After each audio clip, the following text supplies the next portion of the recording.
super excited today for our guest and for this conversation, Bob. It's one of my professional and I'll say personal interest areas too, talking about sodium and hydration for athletes. And we are so grateful to have you on our show today, Chris Harris from Precision Fuel and Hydration. Welcome to the show. Thanks so much for having me. It's a pleasure to be here. We definitely have some topics we want to chat with you about, and we'll get into that here in a moment. But I first, as I was reading more about you and your background and things that I found on the interwebs, I wondered if you could just start us off sharing a little bit more about how you got into your line of work, what you do for Precision Fuel and Hydration, and then just sharing a little bit about your athletic self. Sure. Well, I've been at Precision as a sports scientist for the last almost 4 years now. I started just off the back of the COVID-19 pandemic. Rather fortuitously, I met a few of the guys that work here near where I lived at the time in the UK, doing some sea swimming because we weren't allowed to swim in the pool during that time. And I wore them down for long enough that they decided to invite me in for a coffee. And I've basically been working there as a sports scientist ever since. So we, as a company, have grown quite a lot since then. And my scope has moved from the base day to day is helping athletes so refine their fuel and hydration strategies. It's in the name, but we spend most of our days dealing with amateur athletes taking on, first time doing a marathon, for example, right up to those elite athletes that you see on Instagram wearing the kit, winning the big races. And so athlete support is a main focus of the role. And we also have a sports science lab at our headquarters, which I spend most of my days running lactate tests or heat chamber sessions or sweat tests, sweat sodium tests, to basically help dial in people's strategies mostly. I got into the sport got into the role, I guess, as a career, as a endurance athlete, lifelong endurance athlete. I've been doing it since growing up. I was a swimmer when I was in school and into university, and then took up triathlon. I think like a lot of people do in their early 20s, and I've done a few Ironmans since then, and I would probably closer identify as a swim bike runner than a triathlete today. But yeah, I like to take on a few different things like swim runs, and anything that's sort of endurance and a bit gnarly is my cup of tea, really. I love it. Have you gone into ultra distances yet, or is that forthcoming?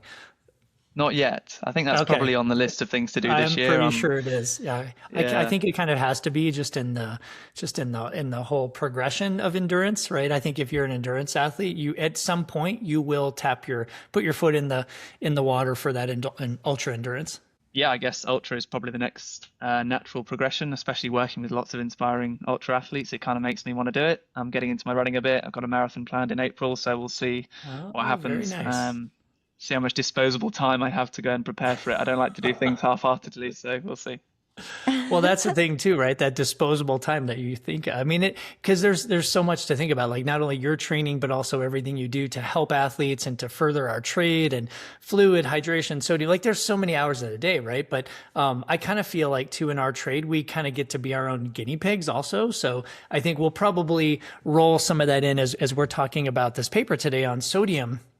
And hydration for athletes, and because I'll let Dina highlight that. But I feel like with your expertise as a physiologist, but also as an athlete, endurance athlete, that really helps because you get to actually try out these strategies, not just talk about these strategies, right? And I think that's the best of both worlds. And, Dee, I'll pass it on to you so we can kind of tee up what exactly we're talking to Chris about today.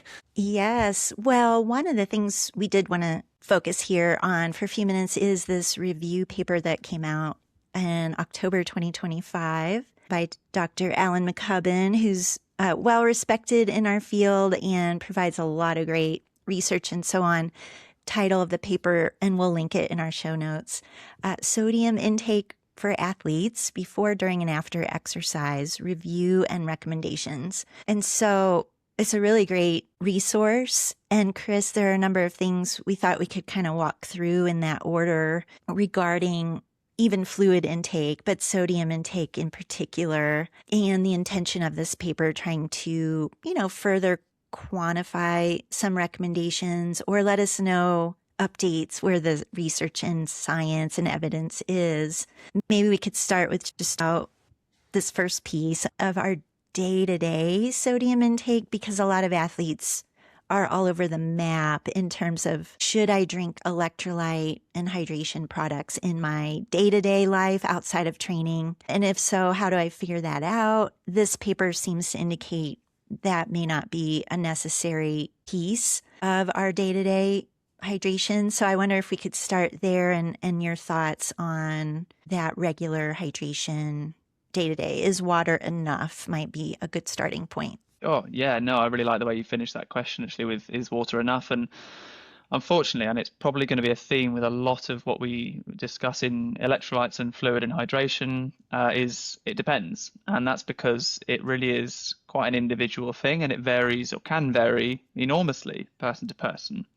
And so it can also vary an awful lot intrapersonally. So my hydration strategy day to day might be different from another person who works a very physical job and is sweating an awful lot in a warm climate. Their hydration needs are going to be greater than mine are. For example, if I'm in a cold climate, like the UK as an example, where it's typically not particularly warm day to day during the winter period. And so supplementing with an electrolyte drink might not be necessary, where your day-to-day diet should provide you with those minerals, electrolytes that you require for normal functioning. We're trying to keep our bodies in euhydration, in sort of homeostasis, where we're basically at ease essentially. And so when you sweat and you dehydrate, you defect from that, where you lose fluid and you lose electrolytes, and therefore the idea behind supplementing them is to replace them, is to return to baseline, is not to go above and beyond, because more isn't better when it comes to water and electrolytes, and your body takes steps to remove excess, just as the way it takes steps to try and encourage you to consume them when you don't have enough. And so the day-to-day hydration has probably been misinformed a lot through social media, and it's probably the case with a lot of topics. It's not just sports nutrition, but certainly people promoting electrolyte products that they're potentially being paid to promote.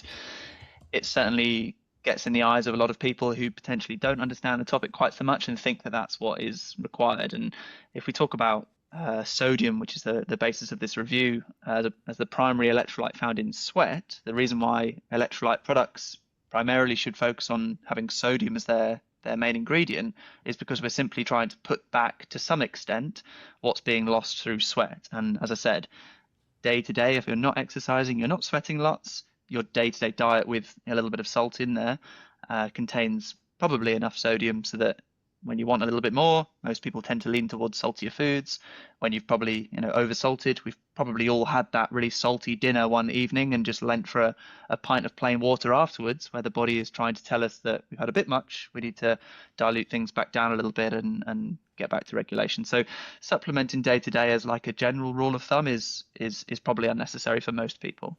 It's a really good point, Chris. So I work with a really eclectic group of athletes, and one just like endurance athletes, right? Recreational, highly competitive, professional, all the gamut, but also team sport athletes, like younger team sport athletes, specifically college age. And I was thinking about this when you were talking. I'm like, yeah, spot on. But then I started toggling to my college athletes, and just think of, college swimmers. You grew up as a college swimmer too. It's, what I usually get from them is very different than what I get from my adult endurance athletes. So the adult endurance athletes are pretty much, this is just my experience as a sports dietitian. They follow suit to what you're saying, right? They're kind of like, yeah, if I'm thirsty, I drink a little bit more. Maybe I use some electrolytes, maybe I don't. But most of the time, spot on what you're doing. Like, based on your climate, based on your activity level, exercise training. But I tell you what, I don't know how much, and maybe you can talk as a previous college athlete, but my college athletes just aren't really in tune with that, Chris. And you know what I mean? Like they're not thinking about drinking water. And we know kind of college athletes, daily diets are, it kind of depends on where they're at, but they're usually not the best, right? At times. What would you say to that group of kind of that same message you gave for endurance athletes, but to that group who may not be hydrated already because of classes and training and study hall and all that stuff, but also that that kind of generation who is succumbed to looking and following at social media so much. And I'm glad you hit that, because there's so much influence on which electrolyte you're going to use, which drink, which this, which that. Like, do you have a message that we can maybe send to those type of athletes also? Yeah, I guess there's no perfect solution, and a lot of what people do day to day should come through trial and error. And so leaning on what other people do or tell you to do, it's all about trying to gather information basically and work out what works for you. Because the same is true, I guess, with with younger people, is that most people try to impose an arbitrary fluid intake as a daily target, because it's easy and it's you can apply it to the masses very, very simply.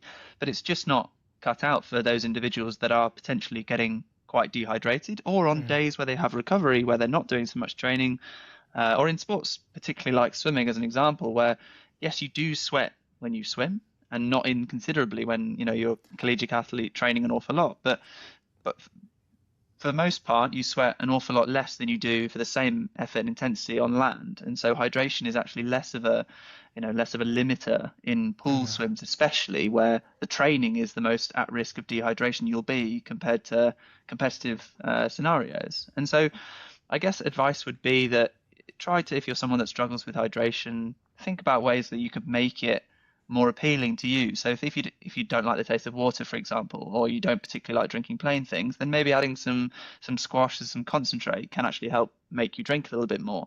Some people find that adding a low strength electrolyte tablet when they're sweating lots and they don't like water is enough to stimulate them to try and drink a little bit. Now, if it's a low enough strength electrolyte, you're unlikely to be overdosing on electrolytes by that avenue, but you are actually getting the fluid back in that you need. And so that won't work for everybody, and some people have no issues, like you said, with getting to grips with hydration. I know on a personal level, I was probably one of the worst in terms of hydrating. I'd forget my water bottle turning up to practice, and you're trying to train sort of 6 or 7, 8, 9 times a week, and if you forget your bottle, today I wouldn't even think about it.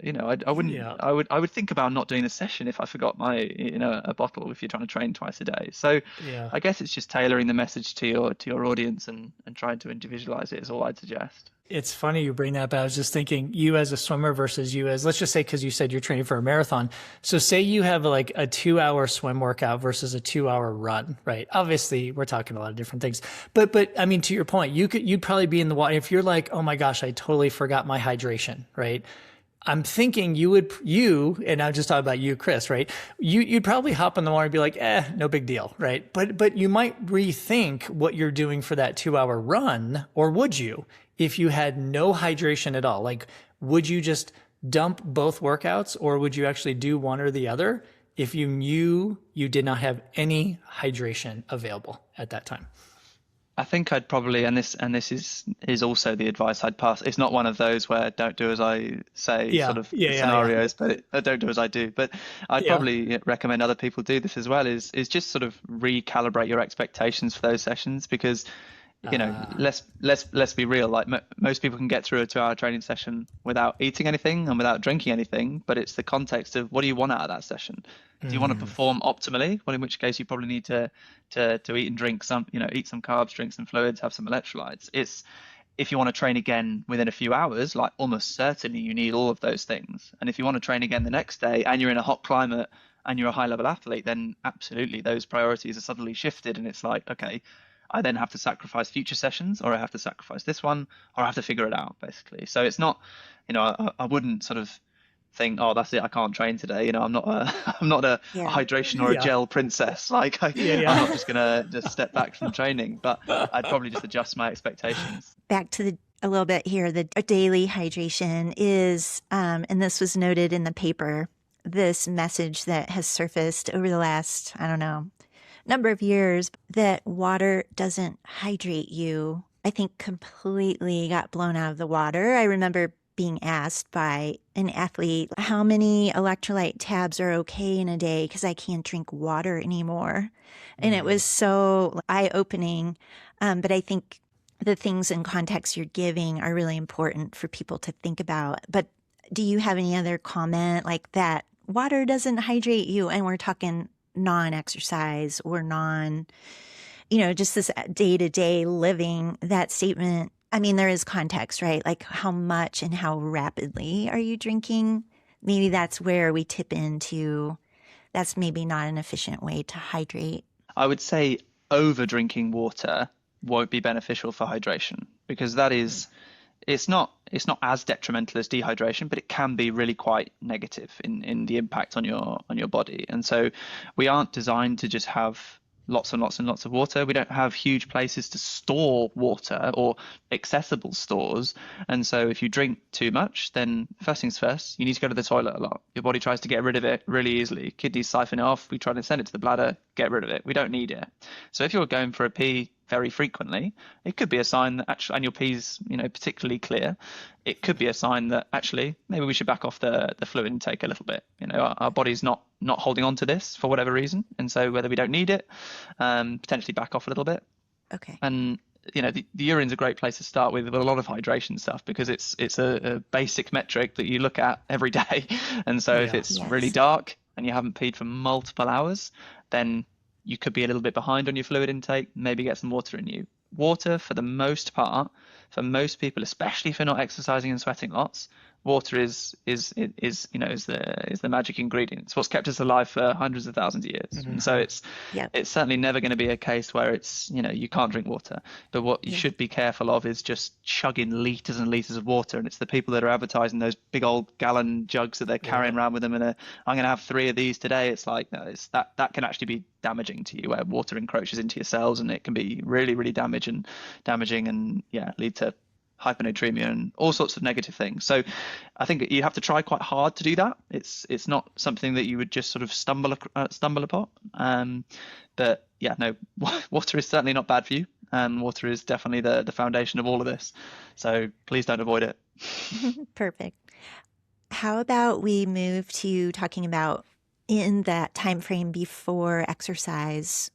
And if you want to add anything related to race scenarios, you're welcome to, but just thinking about sodium ranges or ratios to fluid, and hyperhydration. Like, I know this is a whole episode in and of itself, but I wonder if you could condense a few key points here and add anything that you've seen that might be extra considerations that possibly weren't noted in the review paper. I guess hyperhydration, as a start, for those that don't know, is where you're trying to pre-hydrate optimally, where you're sort of trying to make sure your body's holding on to or retaining enough fluid before exercise has even started. So you're almost going above what your baseline is, but only for a short period. If you didn't exercise in that window, your body would sort of clear that and you would reduce down to standard hydration levels. But hyperhydration has been researched for a long time, using a couple of different ingredients, so glycerol or sodium. Sodium's the most abundant electrolyte found in your blood plasma, which is your largest store of fluid outside of your cells, your extracellular space. And so it's one of the most controllable fluid stores that we have.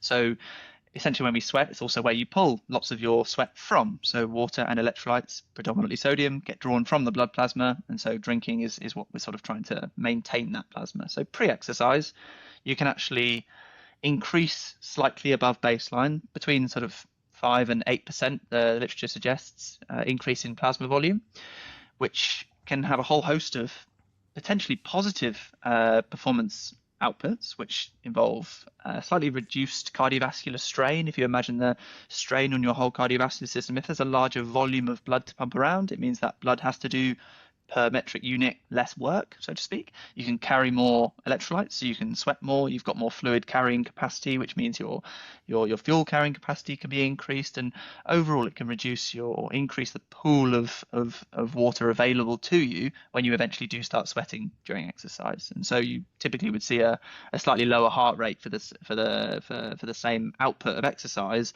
when you are hyperhydrated, because, as I said, your cardiovascular system is working less hard. And this typically involves quite a high dose of sodium in a relatively large dose of water as well. So we're talking milligrams per liter or milligrams per 32 ounces as a concentration. and that I guess is the fundamentals behind all of the hydration chat we'll have, is that those two things are completely interlinked, and the relationship between sodium and water is the most important part of the discussion around hydration and rehydration. And thinking about them in isolation can lead you down a difficult path of getting the mismatch and end up in trouble. So the concentration for pre-hydrating, we use the term preloading, where you're preloading your sodium stores. Typically in the scientific literature has been up to 3,500–4,000 milligrams per liter. If you imagine some of the highest strength electrolytes products on the market are up to, I think some of the highest are around 1,800 milligrams per liter, so really quite salty drinks. Preloading protocols in the literature are much higher than that, and that's in order to stimulate this response where the body, instead of just filtering out sodium or absorbing it the normal amount of water, what it does is increase the proportion of sodium in the fluid in the blood, and so it basically drives water into the blood to balance it out, and in doing so you've net increased the amount of water and sodium that you're holding on to. And so, as I said, in a short term, before your kidneys get to working and start getting rid of it, that can be beneficial. Most people get this wrong, in truth, even when they've read some preloading protocol and they think they're doing it, whereby they might have a high strength electrolyte tablet or sachet, but they put it in too much water, and so the concentration is then diluted, so that doesn't have the same stimulating effect that I mentioned about driving up the concentration. And so you never see that rise in plasma volume. You just feel full. Maybe you've got quite a lot of fluid in your stomach, and then you might need to pee that out. Or likewise, they might do the correct dose in terms of the sodium-based drink, and they might drink it, and it's totally fine, and they can tolerate it. But then they have 2 cups of coffee, a glass of apple juice, and some sort of pre-workout drink, and all of a sudden the concentration of fluid has been diluted enormously in the stomach because you've entered all of this other non-sodium containing beverages, which, as I said, dilutes the concentration. And so what we tended to sort of rest on as a company at Precision was using a slightly lower strength sodium drink, so around 1,500 milligrams per liter. The reason for that was to increase GI comfort, because when you have a very high salty drink, that can cause some sort of increase in fluid shifts very rapidly, which cause the gut to need more fluid to be shunted to it, and that can actually cause quite a lot of stomach pains and in some cases some rather undesirable consequences from having high salt drinks, which I'm sure most people have come across those stories. Yeah. So yes, slightly lower concentration, between 500 and 750 milliliters of fluid, of around 1,500 milligrams per liter, within sort of 45 to 90 minutes before exercise. And this is sort of for performance. It can also be used if you've got like a big training session, for example, and you think that maybe you haven't done quite such a good job of hydrating throughout the day, or you've just woken up and you think, oh, I don't really want to, what should I drink? And if you're going to drink anything, that might help you. It probably will help you. And before races, anything where you're going to be sweating a lot, doing some high intensity exercise. So that is particularly exacerbated in hot, humid conditions. Yes, it's super important. Just to make sure that you're starting on the start line as optimally hydrated as you can be, because why wouldn't you want to be as optimally hydrated as you can be before you start?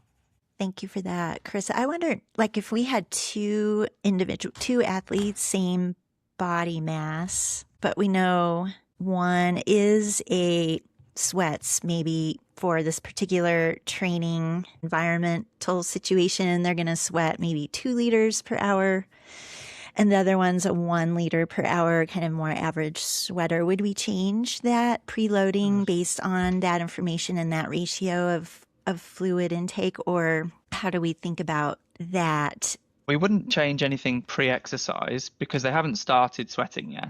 And so for them, the sweat rate in liters per hour and even their sweat sodium concentration at this stage is not irrelevant, but it hasn't happened yet. And so we're sort of making sure that you're either coming up to baseline at the very least, or having that hyperhydrated state so you can be as prepared to lose those larger amounts. And so if you were to say, okay, one of you can preload and one of you is not allowed to, you'd probably allow the 2 liters per hour person to preload, because they're the ones that is going to be at most risk of dehydration once they do start sweating. But the advice is the same for all people who are sweating at whatever rate. But it's particularly important for heavier sweaters and or hot and humid conditions, but it's important for everybody. Perfect. Chris, we're gonna transition to during exercise, but first, just for our listeners, I was jotting down some notes too for our listeners to understand. Can you go back to let's just call it your real life strategies for pre-exercise, kind of what you're saying, like preloading? Was that I'm not gonna write down my notes because I'm not quite sure if I took my notes correctly or not. But what are your recommendations for sodium and fluid in that? I think you said like that 45 to 60 minutes beforehand. Can you just state that one more time, listeners? Remember, he's going to say this, so listen up. Absolutely. So the key window is somewhere between 90 minutes and 45 minutes beforehand. Okay. So any further out than that, and your body will start filtering out what you've taken in. And so you wouldn't necessarily be timing it optimally. And any sooner than that, and you might not have had the time to absorb it and retain it and actually have the benefits. They're still sort of happening when you start exercise. So 90 to 45 minutes. And you want to have somewhere around 1,500 milligrams of sodium per liter. So it's a ratio there. Okay. And that is to have the guidance for fluid intake is somewhere around 500 milliliters of fluid. So in absolute terms, we're talking 750 milligrams of sodium in 500 milliliters. Okay. That creates the ratio of 1,500 per liter. And as I said, that's the same for everybody. And some people like to drink a lot on race morning, for example. And so Right. what they should do is just scale that up. So you drink, if they want to drink a little bit more, of the same concentration. So the best thing to do is make a bigger bottle. And if you don't drink it all, you're all good. But Perfect. try to get up to 500 milliliters is what I would suggest. Some people might get 200 or 300 milliliters down because they don't particularly like eating or drinking much on race morning. I know plenty of people that don't like drinking. If I told them to drink half a liter, they'd say that's what they drink in 3 hours. So telling them to drink it in 45 minutes is not going to happen. Exactly. Perfect. Okay. Now let's move to during exercise. And this is where I feel like there's a lot more nuances, of course. And we mentioned sweat sodium concentration, environment, sport, even effort level, competition level. That aside, I do want to just highlight this little decision tree in this research article that we are discussing today. And again, listeners, we'll put a link to the paper so you can kind of see what we're talking about here. But what was interesting to me, Chris, is I'm looking at the decision tree. And it starts out with exercise duration first, right? And what I typically do in the field is look for anything that's about 2 hours less or less or more than 2 hours of exercise. But with their decision tree, they started actually with 4 hours. So they basically said, if you are exercising for under 4 hours, do blank, blank. Over 4 hours, do blank, blank.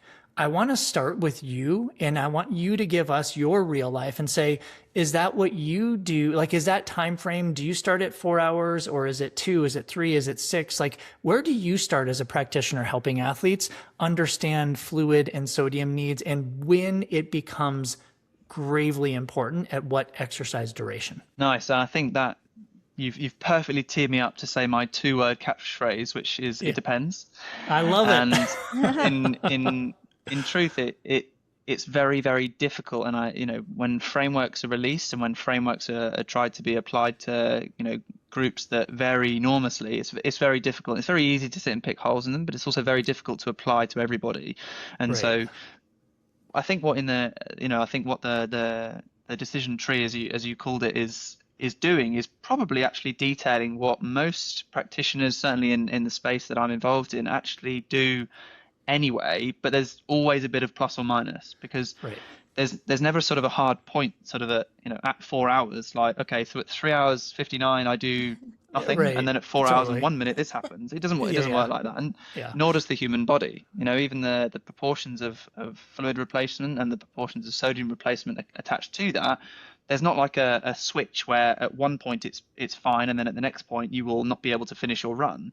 And so there's also a different layer that often gets missed within this type of research, and it's quite difficult to conduct, is performance-based research when you're dehydrating. Now, dehydrating individuals is quite ethically difficult anyway, and so you can't set out to dehydrate people per se without quite a lot of clearance and safety fallback. But also the sort of asking individuals to the intensity of the exercise conducted in a lot of these lab studies which are quoted within this review is actually relatively low. And so if we're trying to apply this to training, then I probably wouldn't be saying to someone that's going out for a a really easy zone 1 bike ride of 2 or 3 hours to be pumping electrolytes and liters of fluid down them, because they probably don't need it. And so there probably is a bigger window somewhere between 2 and 4 hours, like you said. You sort of use 2 typically, and I'd probably say under 2 hours the recommendations certainly soften an awful lot, and that's usually because it's difficult to actually dehydrate yourself to such an extent where it's going to impact performance in such a short time frame. But even that, if you take an individual that we've seen in our lab that's at 40 degrees Celsius, and they're riding sort of top end of zone 2, in an hour they could lose 3 to 3.5 liters of sweat. We've seen people with big sweat losses. Yeah. If that individual also has a sweat sodium concentration, I'm thinking of one person in particular who loses around 1,800 milligrams of sodium per liter, they're in the extreme of the extreme. So again, this model can't be applied to them, but likewise, you shouldn't make guidance based on them, because they're very unique and an extreme physiology. So I'd probably say what the model does, relatively well actually, is probably put down in writing what most people should use as, perhaps it's difficult to say use as a guideline, because then you do start pulling yourself towards these numbers, and I think it needs to be more open than that, and you need to take into account people's individual physiology. But yes, there's the notion that there are hard points where things change. It doesn't happen in the same way that sodium losses, you don't get to, or we haven't found yet, where you incur X amount of sodium loss and then at this point you start having issues, because again, some people can tolerate huge dehydration, some people can't tolerate very much at all. So it's a good point. What I would say is a lot of the research is also, and particularly, quite a lot of the stuff around longer duration is about avoiding hyponatremia.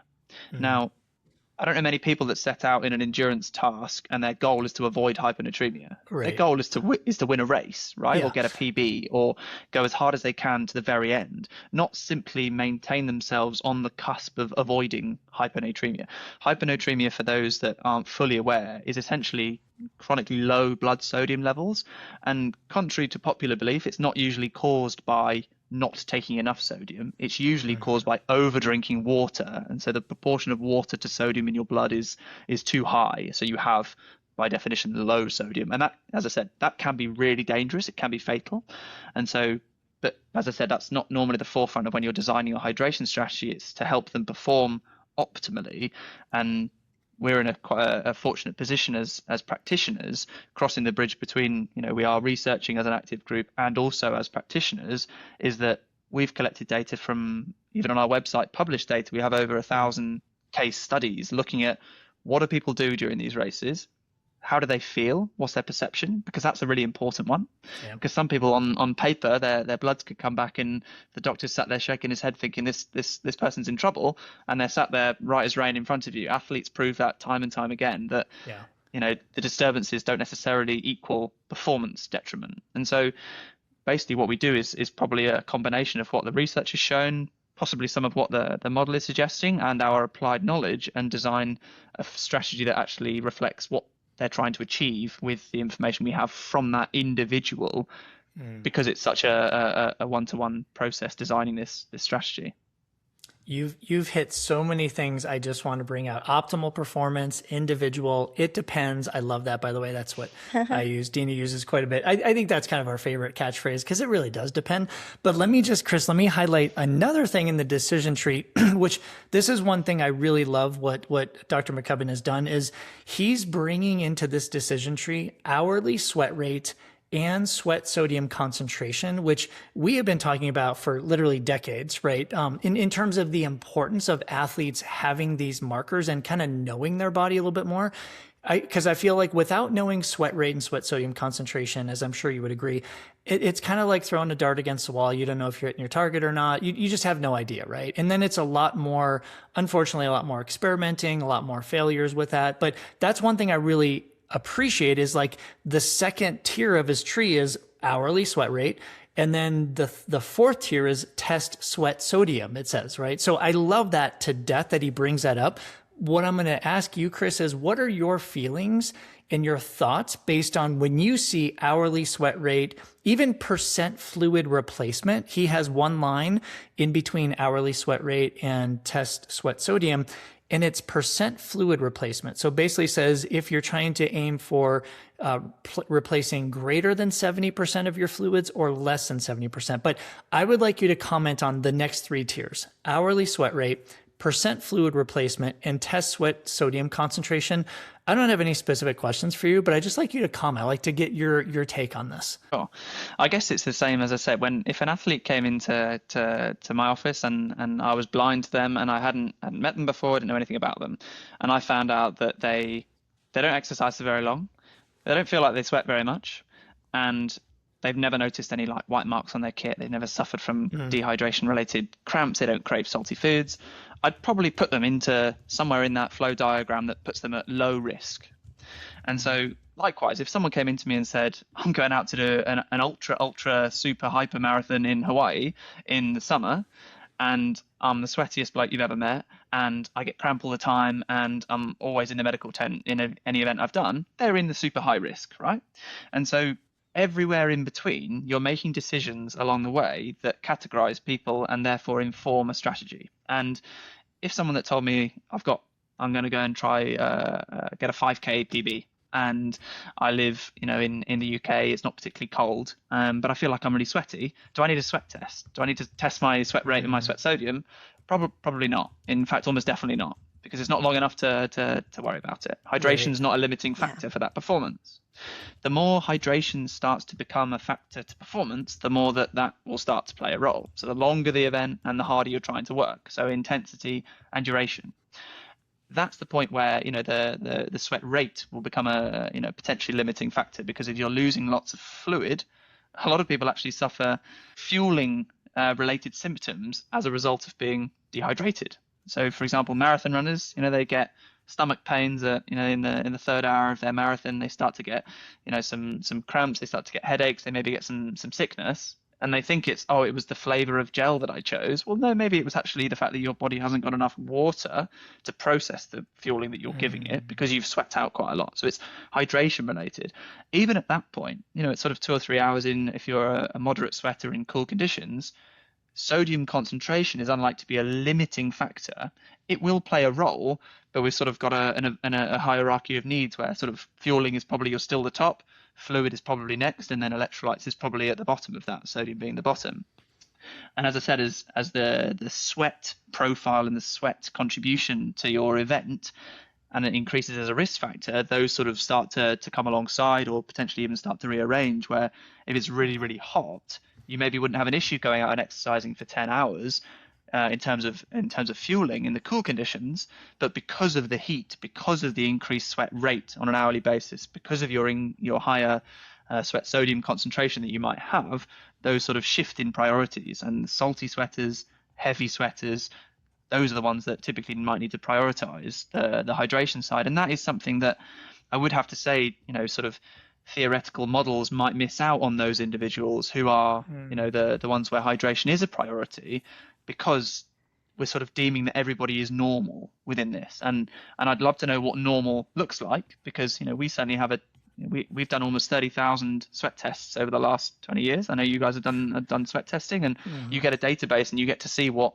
normal looks like. And thankfully, that doesn't tend to change in terms of our database, but normal for us might be different for what normal in a group of university students in an N of 10 study for an undergraduate might be. And so the normal to us might be different. But as I said, we've got quite a big database. Our average person that we create in our database loses around 1,000 milligrams of sodium per liter. Still almost double what the average electrolyte drink is on the market. And so we've still got a long way to go to try and help sort of form the priority list for people trying to do longer sports in terms of what they should focus on. But this model, at the very least, breaks down components to a hydration strategy that most people overlook. And I would say it's probably something that we see more often than not is I'm targeting X milligrams of sodium per hour.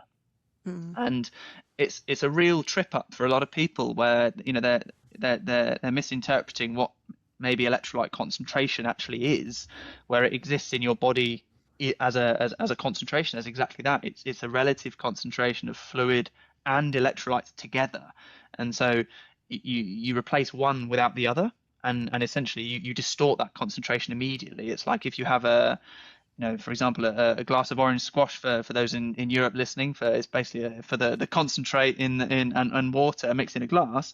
You have a set amount of concentrate and a set amount of fluid that you like to consume. Well, your body also has that in electrolytes and water in the blood that it's trying to maintain.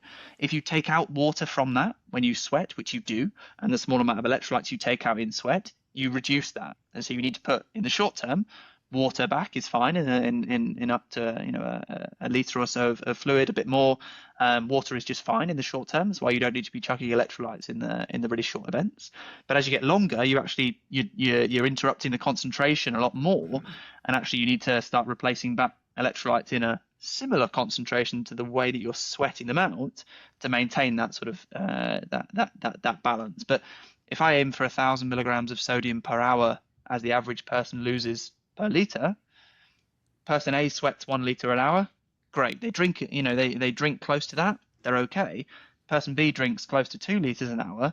Well, they've halved the concentration that person A had, not by changing the sodium, but just by having a more fluid. And so, essentially, the good thing about this is that it's highlighting concentration as the key factor and fluid per hour as the factor, and then it's putting them together at the end to try and make sure that the hydration strategy is formed from those two things. So many golden words there, Chris. And I wondered, though, kind of just closing the loop a little bit in the post-training, post-exercise window.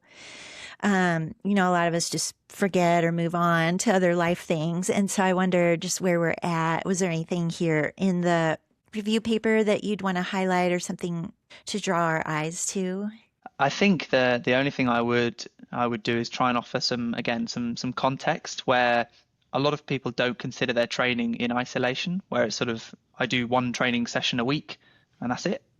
Because, in which case, you probably could leave your body relatively to its own devices after a short duration sweat loss, dehydration bout, and your thirst and your seasoning of your food and your diet would probably bring you back just about okay. As the paper demonstrated, for people that did mild dehydration within 24 hours, they're a long way to getting back on course.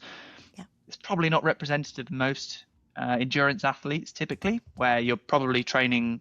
That might be in the morning for your one session, but if that means that you're not back to baseline in 24 hours and 6 hours later you're trying to go again, your post-exercise rehydration needs to look a little bit different than someone that doesn't have that, especially if that is a key workout, for example.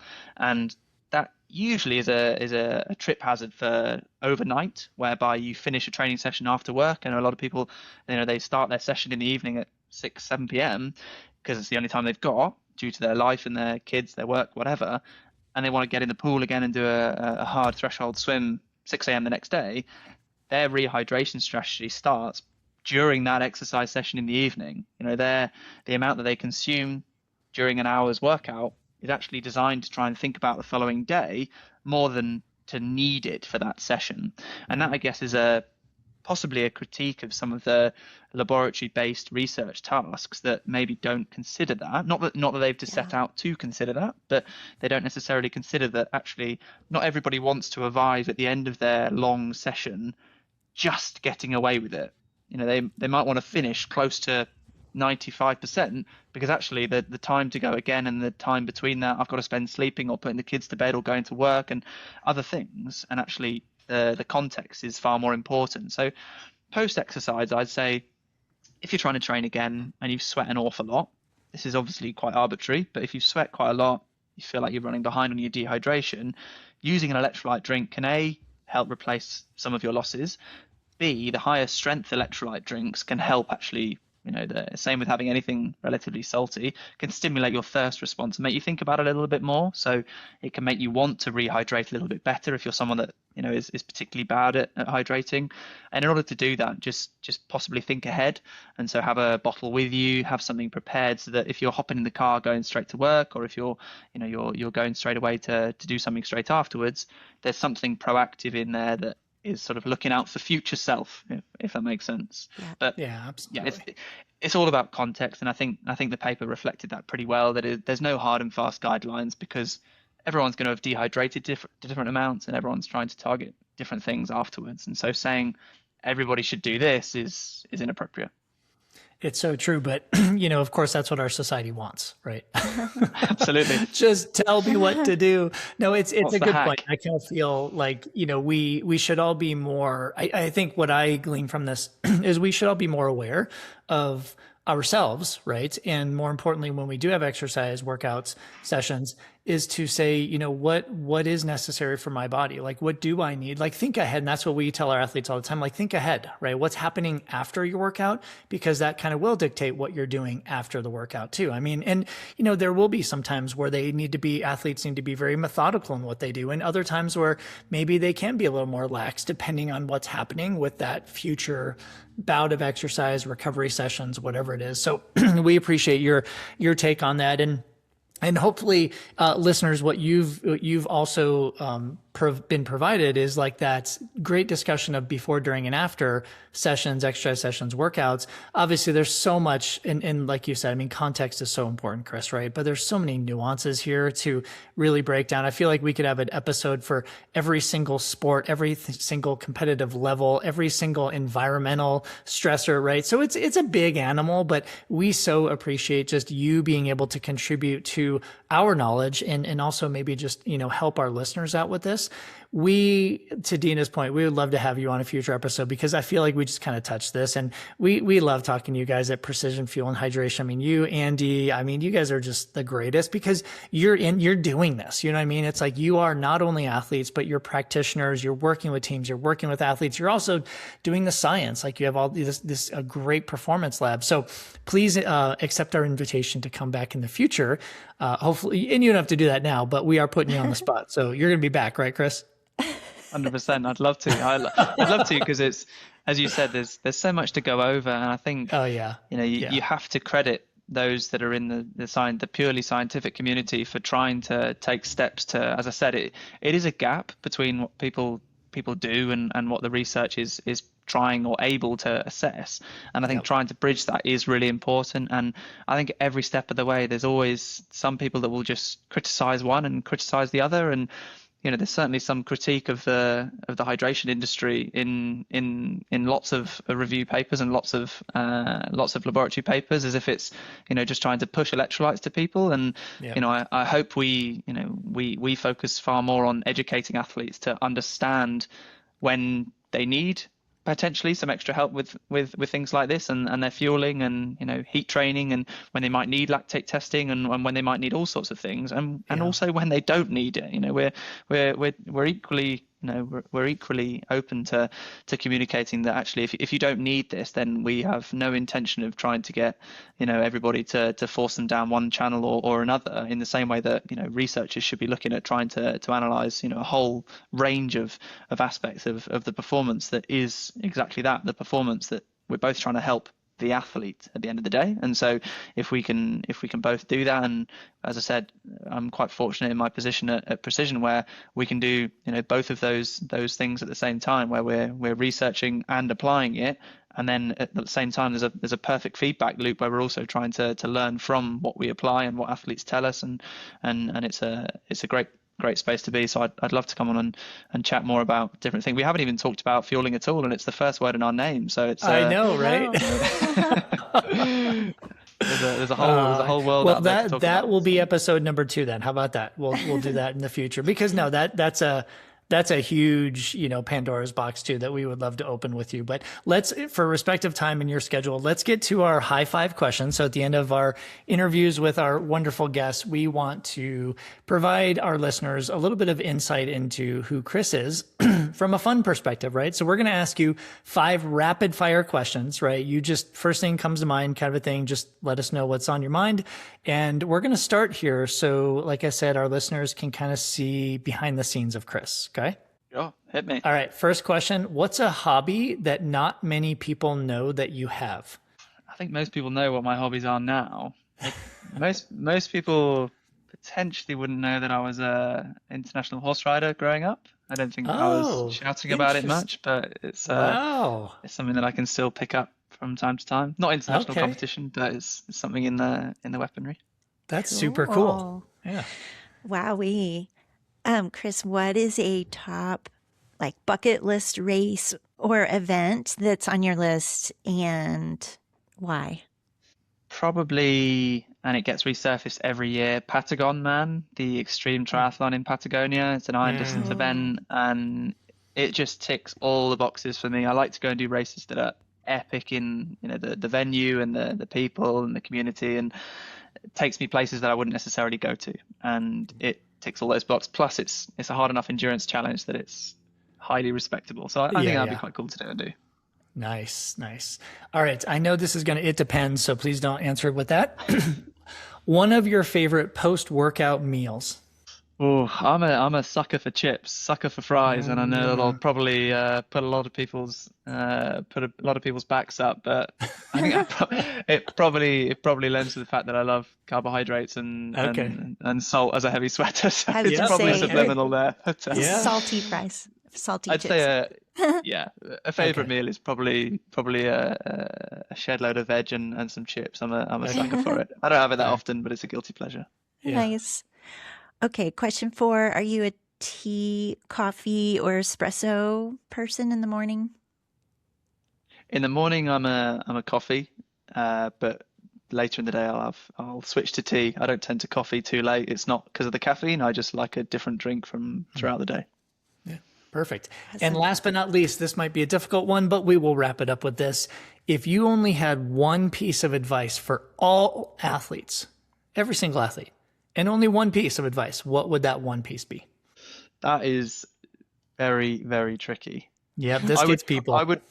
I'd probably say stay willing to learn. A lot of people close themselves off to things and they think they know things and they think that's it. I've got that absolutely locked in. But just always stay willing to learn, be open to learn, because nobody knows everything. We're always learning, and if we can, I think if you stay open, then it's not a rapid fire answer, but I have a book that I've just finished reading called Think Again, and I'd recommend it to anybody. I can drop a link to it, but it's about just reframing the way that we think about things, whereby we don't always know everything. We're not experts in everything. Even if you're highly educated in something and you've got lots of experience, if you're not willing to learn anymore, then you're not as much of an expert as maybe you could be. And so I think stay willing to learn.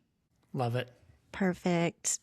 Chris, my gosh, thank you so much for all of your wisdom, sharing all of your knowledge and thinking points, giving us new and improved insights here on hydration, sodium use, and so on. We can't wait to chat with you again at a future point. We'll be sure to put links to Precision and you and your team in the show notes. And we thank you so much for your time. Thank you so much for having me. It's been a pleasure. Can't wait to do it all again. All right. Thanks, Chris. Thank you. Best of luck to you in all of your endurance pursuits. And of course, keep up all the great work that we constantly learn from you guys at Precision Fuel and Hydration. We appreciate you. Thank you.